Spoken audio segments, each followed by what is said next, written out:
Você provavelmente já assistiu um filme que retratava ou jogou um jogo em que você era um comando.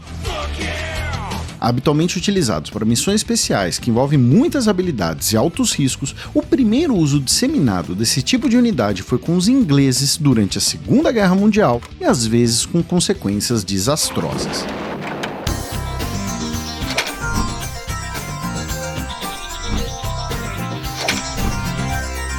Sejam bem-vindos ao Nerdologia de História. Meu nome é Felipe Figueiredo, formado em História, colunista, podcaster, youtuber e professor. E veja como evitar criar um novo inimigo nesse Nerdologia sobre os comandos ingleses na Segunda Guerra Mundial. Ao ouvir a palavra comando, você provavelmente já sabe que se trata de uma expressão militar e muito utilizada na cultura pop. Você talvez tenha passado horas jogando comandos, assistiu o filme Comando para Matar ou até mesmo brincou com seus comandos em ação. Muitas vezes essa palavra está na grafia em inglês, com 2 M's, mas o seu uso atual como jargão militar tem origem no idioma português. Nas colônias portuguesas na Índia e na África, desde o século XVI, muitas vezes eram formadas pequenas unidades de homens armados com uma ordem específica, como fazer o reconhecimento de uma região, atacar um inimigo ou saquear alguma riqueza, algumas vezes em situação de risco. Ou seja, não era bem um exército, mas um grupo com apenas uma tarefa, que recebia uma ordem, ou melhor, um comando da autoridade portuguesa naquele local.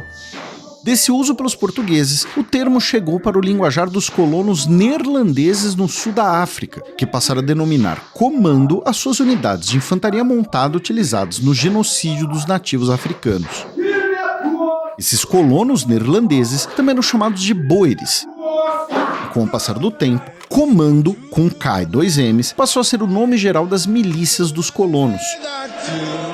Essas milícias foram muito presentes nas 2 guerras dos boeres contra o Império Britânico, na virada do século XIX para o século XX, especialmente em ações de guerrilha, sabotagem e de reconhecimento de terreno. Com essas guerras e nesse sentido, o termo chegou no idioma inglês como sinônimo de unidade militar pequena, com múltiplas capacidades e velocidade para operações de maior risco. Algumas décadas depois, em julho de 1940, durante a Segunda Guerra Mundial, o Reino Unido estava isolado na guerra contra a Alemanha nazista. A França havia se rendido e quase toda a costa da Europa Ocidental estava ocupada pelos nazistas. O governo britânico propõe, então, a criação de uma unidade militar especial para realizar operações de espionagem, sabotagem e reconhecimento na Europa ocupada. E também para auxiliar os movimentos de resistência locais, inspirando-se em ações como a dos guerrilheiros boeres e também no exército republicano irlandês. Oficialmente, o nome dessa unidade era Executivo de Operações Especiais. Mas no ano seguinte, o nome Comandos já estava em uso, proposto pelo então tenente-coronel Dudley Clark, considerado um dos criadores das unidades militares especiais modernas. O uso do nome teria agradado o primeiro-ministro Winston Churchill, que foi correspondente de guerra na África do Sul. Inicialmente, as unidades de combate do Executivo de Operações Especiais receberam apenas voluntários do Exército Permanente ou homens com experiência prévia de combate. Posteriormente, isso mudou e qualquer integrante de qualquer força britânica poderia se voluntariar para ser um comando. O processo de seleção incluía 6 semanas de treinamento nas montanhas escocesas e foram criadas diferentes unidades, cada uma chamada comando, composta desde algumas dezenas até centenas de homens cada. Oficialmente, essas unidades não existiam. Cada comando recebia seu soldo de sua antiga unidade original do exército e, no começo, continuava usando as insígnias de sua unidade, até a criação da insígnia dos comandos. Uma das unidades formadas foi a de número 62, chamada de Força de Ataque em Pequena Escala, em inglês. Composta por apenas 55 homens muito bem treinados, seu primeiro comandante foi o Major Gustavus Henry Mark Phillips, que vinha de uma família tradicional de militares que você talvez já tenha ouvido falar, pois ele foi uma das inspirações para Ian Fleming criar o personagem James Bond, o 007. O Comando 62 realizou sua primeira operação em janeiro de 1942. A inteligência britânica havia obtido informações de que submarinos alemães estavam usando a costa da África para reabastecimento. e poderem manter suas operações contra navios mercantes aliados sem precisarem retornar à Europa.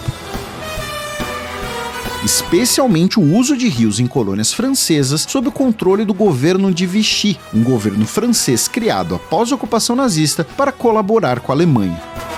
Também existia a possibilidade do uso de portos espanhóis. A Espanha, embora neutra, tinha um governo fascista simpático aos nazistas e seus aliados italianos, e de forma não oficial apoiava esses países na guerra. Foi realizada então a Operação Postmaster para procurar por submarinos alemães. 2 grupos de comandos zarparam do Reino Unido em agosto de 1941 e se reuniram 6 semanas depois em Serra Leoa. Depois de investigarem, descobriram em um porto espanhol um grande navio italiano com apoio de navios menores alemães. Oficialmente um navio de carga, esse navio italiano poderia estar transportando armamentos, o que violava a neutralidade do porto, além de ser dotado de rádios com capacidade de informar os alemães dos movimentos de navios aliados. O plano tornou-se infiltrar um grupo de comandos na ilha controlada pela Espanha, abordar os navios e levá-los até Lagos, na Nigéria dominada pelos britânicos. Mas a operação demorou meses para receber autorização, já que as autoridades locais britânicas temiam que isso violasse a neutralidade espanhola até o momento em que a ordem veio de cima, com a diretriz expressa de não deixar provas do envolvimento britânico para trás, como insígnias ou corpos. O agente de inteligência Richard Lippert se infiltrou na ilha e conseguiu informações sobre o navio. Mais que isso, descobriu que os oficiais italianos costumavam aceitar convites para festas em um consulado. Ele então organizou uma festa para a noite do dia 14 de janeiro, o dia em que, depois de 3 dias, os comandos chegariam na ilha vindos de Lagos em pequenos barcos. No total, a operação envolveu 32 homens, sendo 11 comandos. Um dos botes de comandos, ao se aproximar de um navio alemão, chegou a gerar um alerta, mas os comandos sinalizaram que seria o capitão retornando da festa, o que enganou os vigias. Os comandos abordaram os 3 navios, explodiram as correntes das âncoras e levaram os navios e 29 prisioneiros em apenas 30 minutos. Em alto mar, eles foram interceptados por uma corveta inglesa, parte de um teatrinho para fingir para os espanhóis que não foram os ingleses que realizaram a operação, mas supostos piratas. A Espanha protestou, mas manteve sua neutralidade e liberou Lippert depois de um interrogatório, e ele fugiu de canoa para a Nigéria. Vários dos integrantes da operação foram condecorados e promovidos, mas poucos sobreviveriam ao conflito, dado o alto risco das operações dos comandos. O uso dos comandos como unidades de operações especiais na Segunda Guerra Mundial diminuiu após 1943, quando ficou claro que os aliados realizariam operações de desembarque na Europa Ocidental. Nesse contexto, os comandos tornaram-se uma unidade de combate para participar dessas operações, embora alguns grupos de comandos tenham mantido suas funções de operações especiais. Em 1946, os comandos britânicos foram dispersados entre os ramos das Forças Armadas, com várias pequenas unidades existentes hoje e que mantêm a tradição dos comandos. Lembro que esse vídeo é um recorte, claro que infelizmente muita coisa interessante ficou de fora, e fontes e sugestões estão aqui na descrição. Nos comentários do Nerdologia sobre a vida e obra de Beethoven, comentaram que o vídeo foi publicado no mesmo dia do aniversário de 200 anos da primeira apresentação da Nona Sinfonia. Não foi uma coincidência, já que muitas vezes efemérides ajudam no nosso calendário de roteiros e vídeos. Não se esqueçam de curtir e compartilhar o vídeo, ative as notificações do nosso canal para conhecer mais sobre a Segunda Guerra Mundial e até a próxima!